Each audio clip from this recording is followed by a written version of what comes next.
Hello students, आज हम discuss करने वाले हैं मैक्रो इकोनॉमिक्स का एक इंपॉर्टेंट चैप्टर जो कि है समग्र मांग एवं इसके घटक। तो आज हम ये डिस्कस करेंगे कि समग्र मांग होती क्या है, साथ ही डिस्कस करेंगे कि समग्र मांग के घटक क्या होते हैं और लास्ट में डिस्कस करेंगे कि समग्र मांग की तालिका कैसे बनती है और समग्र मांग का वक्र कैसे बनता है। तो चलिए शुरू करते हैं। मेरा नाम है रवि कश्यप और आप देख रहे हैं इकोनॉमिक्स की 95 प्लस सीरीज।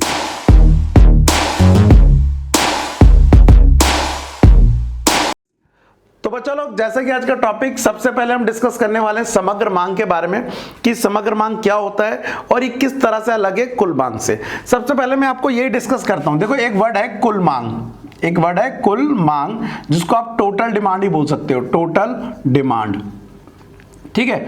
और एक वर्ड है समग्र मांग, समग्र मांग। सबसे पहले क्लैरिटी के लिए आपको बता दूं, समग्र मांग को पहले तो इंग्लिश में कहते हैं एग्रीगेट डिमांड, ठीक है। जब आप सीख जाएंगे तो मैं से शॉर्ट में एडी बुलाया करूंगा।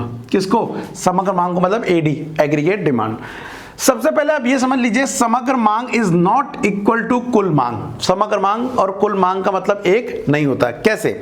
सबसे पहले कुल मांग का अर्थ समझते हैं क्या होता है। मान लेते हैं एग्जांपल के लिए कि आप अपने लिए क्या ले रहे हैं, एक नोटबुक खरीद रहे हैं, नोटबुक परचेज कर रहे हैं। अब आपने नोटबुक खरीदी, आपके दोस्त ने नोटबुक खरीदी, किसी ने दिल्ली में नोटबुक खरीदी तो किसी ने यूपी में नोटबुक खरीदी। जितना भी हमारे देश में नोटबुक सेल हुआ, अगर उसकी टोटल डिमांड को ऐड कर दिया जाए नोटबुक की, तो वो कहलाएगा टोटल डिमांड ऑफ नोटबुक या फिर नोटबुक की कुल मांग। लेकिन अगर मैं नोटबुक की सारी डिमांड को ऐड कर दूं तो क्या इसे कुल मांग बोलेंगे? नहीं।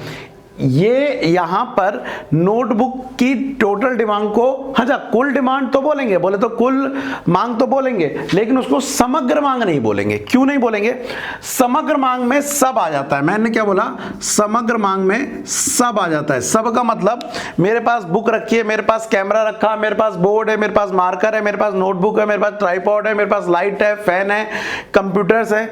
तो ये सारी चीजें, मतलब जो भी अर्थव्यवस्था में जितनी वस्तु बन रही है, सबको, अगर जितना भी माल बन रहा है, अगर उन पे होने वाले खर्चे को सबको जोड़ दो, ध्यान रखना सुई तक को लेके, ध्यान रखना तुम्हारा फोन भी लेके, ध्यान रखना तुमने अपने लिए कोई कपड़े खरीदे वो भी, तो सब चीज जुड़ जाएगी, तो उसे क्या बोलेंगे? समग्र मांग।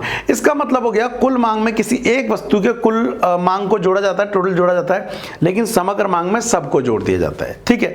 तो समग्र मांग को समझने के लिए सबसे पहले आपको एक चीज पता होनी चाहिए कि अर्थव्यवस्था में क्षेत्र कितने होते हैं, क्योंकि ध्यान रखना अलग अलग लोग अलग अलग मांग करते हैं। तो समष्टि अर्थशास्त्र में मैंने चैप्टर 1 में बताया था, अर्थव्यवस्था में समष्टि अर्थशास्त्र में 4 क्षेत्र हैं। सबसे पहला तो हम ही लोग आते सब क्या बोलते हैं? परिवार क्षेत्र। क्या बोलते हैं इसे? परिवार क्षेत्र। ध्यान रखना, दूसरा क्षेत्र होता है इसके बाद उत्पादक क्षेत्र, जिसे हम फर्म भी बोलते हैं, उत्पादक क्षेत्र, ठीक है, ये भी समझ आ गया। तीसरा क्षेत्र कौन सा होता है? जी, तीसरा क्षेत्र होता है सरकार। सरकार जो खर्चा करेगी उसके बारे में डिस्कस करेंगे, तो सरकारी क्षेत्र, ठीक है, ओके, ग्रेट। उसके बाद चौथे की बात करूं, परिवार, उत्पादक और सरकारी क्षेत्र के बाद वो है विदेशी क्षेत्र, विदेशी क्षेत्र। अब ध्यान रखना, कुछ मांग परिवार करता है, आप में लोग परिवार में आते हैं, कुछ लोग उत्पादक क्षेत्र में आते हैं। उत्पादक में, वैसे मैं उत्पादक में भी आता हूं कि अगर मान लो मैं कुछ बना रहा हूं, चाहे वो गुड्स बना रहा हूं, मतलब वस्तु बना रहा हूं या सेवा बना रहा हूं, तो मैं किस में आऊंगा? उत्पादक क्षेत्र में आऊंगा। कुछ आते हैं सरकारी क्षेत्र में और कुछ आते हैं विदेशी क्षेत्र में। तो इससे जितनी भी मांग की जाती है, अगर मैं परिवार क्षेत्र के मांग की बात करूं कि वो खर्चा कहां करते हैं, वो व्यय कहां पे करते हैं, तो ये खर्चा करते हैं अपने उपभोग पर, ये खर्चा करते हैं अपने उपभोग पर। उत्पादक कहां करता है? जी, उत्पादक, मान लो एग्जांपल के लिए मैं उत्पादक हूं, मैं कोचिंग पढ़ा रहा हूं, तो मेरे को व्हाइट बोर्ड चाहिए होगा, मुझे मार्कर चाहिए होगा, मुझे डेस्क चाहिए होंगे, तो मैं ये परचेस करके ला रहा हूं। उसे उपभोग ना बोल के इसे बोलेंगे बेटा निवेश, ठीक। और इसको डिनोट करेंगे सी से, इसको डिनोट करेंगे आई से। फिर सरकार भी खर्चा करती है, सरकार जितना भी खर्चा कर रही है उसे बोलते हैं सरकारी व्यय, तो उसे डिनोट करेंगे जी से, सरकारी व्यय, सरकारी व्यय लिख देते हैं, और डिनोट करेंगे इसे जी से, गवर्नमेंट एक्सपेंडिचर। विदेशी क्षेत्र क्या करता है? देखो, विदेशों से हम सामान खरीदते भी हैं जिसे आयात बोला जाएगा, और विदेशों का सामान हम बेचते भी हैं जिसे निर्यात बोला जाएगा। तो आयात और निर्यात दोनों को अगर एक साथ लिया जाए तो निर्यात में से आयात को लेस कर दिया जाए तो होगा शुद्ध निर्यात। क्या निकलेगा? शुद्ध निर्यात। शुद्ध को निवल ही बोलते हैं, याद रखना, ठीक है। तो इसको बोलेंगे, डिनोट करेंगे NX से। अब मैं क्या बोल रहा हूं, इन सभी खर्चों को अगर जोड़ दिया जाए, मतलब कि अर्थव्यवस्था में जितने भी क्षेत्र हैं वो जितना भी व्यय कर रहे हैं, जितना भी खर्च कर रहे हैं, उन सब का जोड़ क्या कहलाता है, समग्र मांग कहलाता है। इसका मतलब समग्र मांग को मैंने बोला AD, तो AD इज इक्वल टू हो गया क्या, C plus I plus G plus NX। तो अर्थव्यवस्था में समग्र मांग के कुल 4 क्षेत्र जितना भी खर्चा करते हैं उनका सबका जोड़ क्या कहलाएगा, समग्र मांग कहलाएगा। अब समग्र मांग की डेफिनेशन क्या है वो भी देख लेते हैं एक बार। आगे पढ़ने से बता दूं, अगर आपको ये नोट चाहिए तो डिस्क्रिप्शन में मेरा व्हाट्सएप नंबर दिया हुआ है, जाके चेक करो, 9873 से होगा। उस पर जाके मुझे फटाफट जल्दी से हाई करो और बोलो सर मुझे चैप्टर के नोट चाहिए, तो मैं आपको नोट दे दूंगा। ठीक है, आते मुद्दे की बात पे। समग्र मांग की डेफिनेशन क्या है, देखो, समग्र मांग से प्राय एक लेखा वर्ष के दौरान, मतलब एक साल के दौरान देश में उत्पादित वस्तुओं तथा सेवाओं पर किए जाने वाले के कुल जोड़ से है। देश में एक साल के अंदर कितना उत्पादन किया जा रहा है अलग अलग वस्तुओं का। अब उस उत्पादन हो रहा तो कोई खर्च भी करेगा, कोई खरीदेगा भी, तो जो खरीदेगा वो क्या करेंगे, या तो भोग या निवेश या सरकारी व्यय या शुद्ध निर्यात। तो ये सब लोग क्या करेंगे, व्यय करेंगे। तो इन सब का जोड़ क्या कहलाएगा, हमारा कुल व्यय, हमारा समग्र मांग कहलाएगा। अब इसी चीज से निकलकर, समग्र मांग से निकलकर अगला हमारा पॉइंट बना, समग्र मांग के घटक क्या है, समग्र मांग किन चीजों से मिलकर बना है। तो बता दिया मैंने, समग्र मांग इन चीजों से मिलकर बना है। उपभोग को क्या बोल देंगे आप, निजी अंतिम भोग व्यय। दूसरा घटक क्या है, निजी निवेश व्यय। अगला घटक क्या है, सरकारी व्यय। और चौथा घटक क्या है, शुद्ध निर्यात।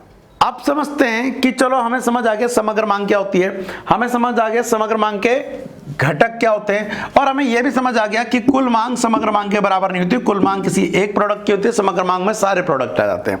लेकिन इसको एक तालिका के माध्यम से समझना ज्यादा जरूरी है कि समग्र मांग किस तरह से काम करती है। देखो, इसको समझने के लिए पहले एक चीज मैं आपको और बता दूं। वैसे तो मैंने बताया कि AD के अंदर 4 क्षेत्र आते हैं। AD इज इक्वल टू होता है C plus I plus G plus NX। लेकिन क्योंकि ये सिलेबस में बहुत ज्यादा बड़ा हो जाएगा, तो क्लास 12th के लेवल पे 2 चीज होती हैं और बड़ी क्लास में ये सारी चीज होती है। क्या कहना चाह रहा हूं, क्लास 12th के लेवल पे माना जाता है कि अर्थव्यवस्था में 2 ही क्षेत्र काम कर रहे हैं, तो AD इज इक्वल टू होता है C प्लस I। ठीक है, आपको केवल यही पढ़ना पड़ेगा, मतलब परिवार क्षेत्र और उत्पादक क्षेत्र के बारे में, उपभोग और निवेश के बारे में। लेकिन क्या रियलिटी में केवल 2 ही लोग होते हैं या 2 ही क्षेत्र होते हैं, तो ऐसा नहीं है। रियलिटी में आपके 4 क्षेत्र होते हैं। लेकिन हाँ, क्लास 12th के लेवल पर समग्र मांग इज इक्वल टू उपभोग प्लस निवेश कहलाएगा। ठीक है, तो हम उसी के बेस पर एक क्या बनाएंगे, तालिका बनाएंगे, जिसे बोलेंगे समग्र मांग तालिका। समग्र मांग तालिका। और उसी के बेस पर क्या बनाएंगे, इसका डायग्राम बनाएंगे। दोबारा से बताया, तालिका मैं अपने नोट से बना रहा हूं। नोट्स कहां मिल जाएंगे, डिस्क्रिप्शन में जाके व्हाट्सएप नंबर दिया है उस पर हाई करो और बोल देना सर नोट्स दे दो, मैं नोट्स दे दूंगा तुम्हारे को। ठीक है, उसके बाद ये देखो जरा, सबसे पहले कॉलम आ गया हमारा आय का, डिनोटेड बाय वाई। आय को वाई से डिनोट करते हैं। ये हो गई, पहले हमारी 20 थी, 0 थी, फिर 20 हुई, फिर 40 हुई, फिर 60 हुई, उसके बाद 80, फिर 120, और ये तो हमारी आय हो गई। ये दिखा रहा है कि धीरे धीरे हमारी आय क्या हो रही है, बढ़ रही है। ठीक है, आय के बाद कितना हम उपभोग कर रहे हैं वो लिखो। उपभोग को बोलते हैं इंग्लिश में कंजम्पशन, इसलिए डिनोट करेंगे C से। ठीक है, जब 0 इनकम है तो हम खर्च कितना कर रहे हैं, 20। अब इसको समझने वाली बात है, ये ऐसे कैसे हो सकता है, जब हम 0 आय कमा रहे हैं तो भोग कितना कर रहे हैं, 20। ऐसे कैसे पॉसिबल है बेटा, याद रखना तुम लोग कुछ नहीं कमा रहे हो, लेकिन तुम पे पढ़ाई पर, खाने पर, पीने पर खर्चा तो हो रहा है ना। तो वैसे ही समझो कि कोई व्यक्ति जब नहीं कमा रहा होता है तब भी उस पर कुछ ना कुछ व्यय हो रहा होता है। इसको एग्जाम्पल के लिए समझो, मान लेते हैं तुम्हारे पेरेंट्स की अगर 2 महीने तक के लिए जॉब नहीं चल रही है, 2 महीने तक के लिए, तो क्या अगर उनकी इनकम 0 एट दैट टाइम, तो क्या वो खर्च नहीं करेंगे, वो कमाएंगे, वो पैसा नहीं आ रहा है लेकिन घर में खाना नहीं लाएंगे? जी ऐसा नहीं होगा। चाहे उधार लें, चाहे पुरानी बचत को यूज करें, लेकिन सामान तो आएगा। तो जब हम पुरानी बचत को यूज करके सामान ला रहे हैं तो ऐसे टाइम में इससे आप बोलेंगे स्वायत्त भोग। याद रखना इस पॉइंट को, इसको हम क्या बोलेंगे, स्वायत्त उपभोग क्या होता है, आय के शून्य स्तर पे पाए जाने वाला भोग, सी बार से इसको डिनोट किया जाता है। लेकिन बाद में इनकम चालू हो जाएगी तो हमारे भोग भी बढ़ने लग जाएंगे। बाद में इनकम चालू हो गई 20 तो भोग 25। अभी भी ध्यान रखना हमारी आय से ज्यादा भोग है, ठीक है कोई बात नहीं। उसके बाद 30, इसके बाद 35, उसके बाद 40 पे कितना है 30, 60 पे, अच्छा मैंने यहाँ 100 गायब कर दिया है, 100 और ये 120, ठीक है। 80 पे कितना ले लेते हैं, 80 पे लेते हैं 40 और 100 पे 45 और इस पे 120 पे कितना है 50, ठीक है। ये हो गया उपभोग। अब यहाँ पर हम साथ में लेते हैं निवेश। निवेश भी मान के चला है कि मिनिमम हो रहा है, ज्यादा नहीं हो रहा है, आई बार। इसका मतलब जो बेसिक खर्चा हो रहा है उसके अलावा बेसिक इन्वेस्टमेंट हो रही है, ज्यादा इन्वेस्टमेंट नहीं हो रही है। निवेश भी दो तरह की होती है, एक होता है स्वायत्त निवेश, एक होता है प्रेरित निवेश। स्वायत्त निवेश जो आय के विभिन्न स्तरों पर सेम रहे निवेश, उसे बोलेंगे स्वायत्त निवेश, और जो आय के बढ़ने पर निवेश बढ़े उसे बोलेंगे प्रेरित निवेश। लेकिन हम प्रेरित निवेश नहीं लेंगे, अभी हम लेंगे स्वायत्त निवेश।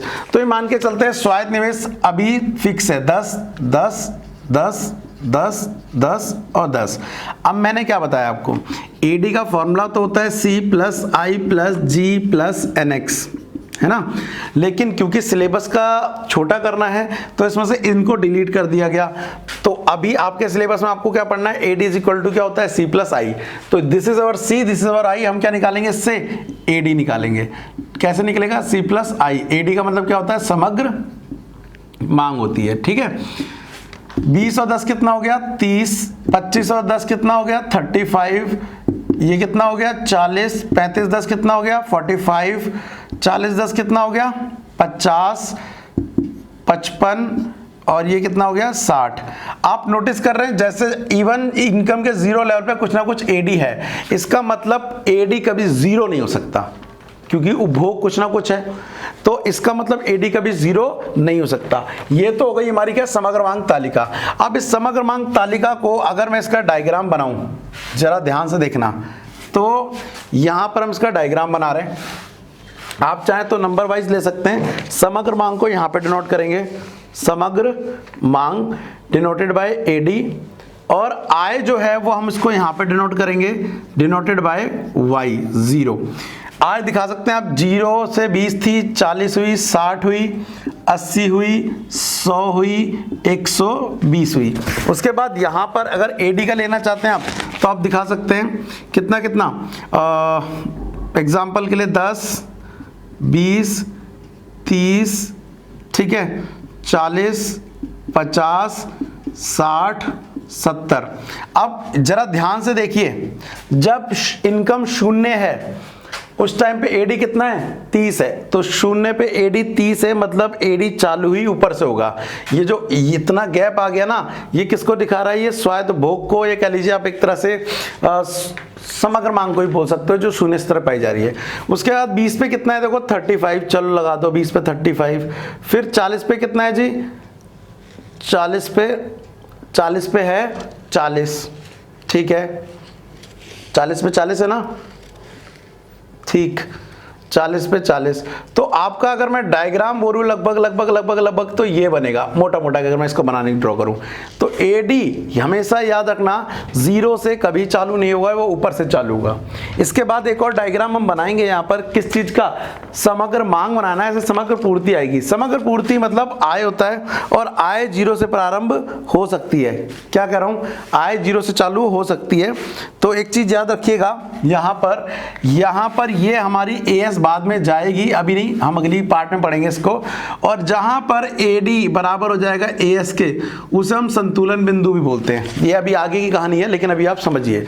आज वाले टॉपिक में क्या समझाना था मुझे, आज वाले टॉपिक में मुझे ये समझाना था कि समग्र मांग क्या होती है। तो जितने भी क्षेत्र हैं अर्थव्यवस्था के, चारों क्षेत्र जितना भी खर्चा कर रहे हैं, उनकी अगर मांग को जोड़ दिया जाए तो क्या बोलेंगे, समग्र मांग। समग्र मांग के अंदर घटक कितने होते हैं, 4, उपभोग, निवेश, सरकारी व्यय, शुद्ध निर्यात। सिलेबस में कितना पढ़ना है इस चैप्टर के अंदर, 2, उपभोग और निवेश, इसलिए AD is equal to C plus I होगा।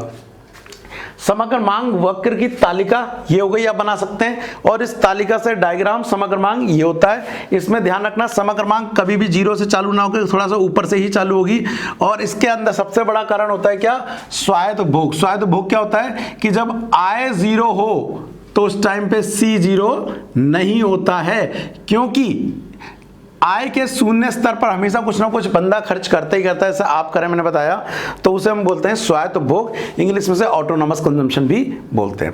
नेक्स्ट पार्ट में मैं आपके साथ इसी से रिलेटेड एक चीज डिस्कस करूंगा जो कि उपभोग फलन, और पेपर में इससे एक क्वेश्चन भी आ जाता है। तो आज के लिए इतना ही, मिलते हैं नेक्स्ट पार्ट में, तब तक के लिए thank you, tata and bye bye.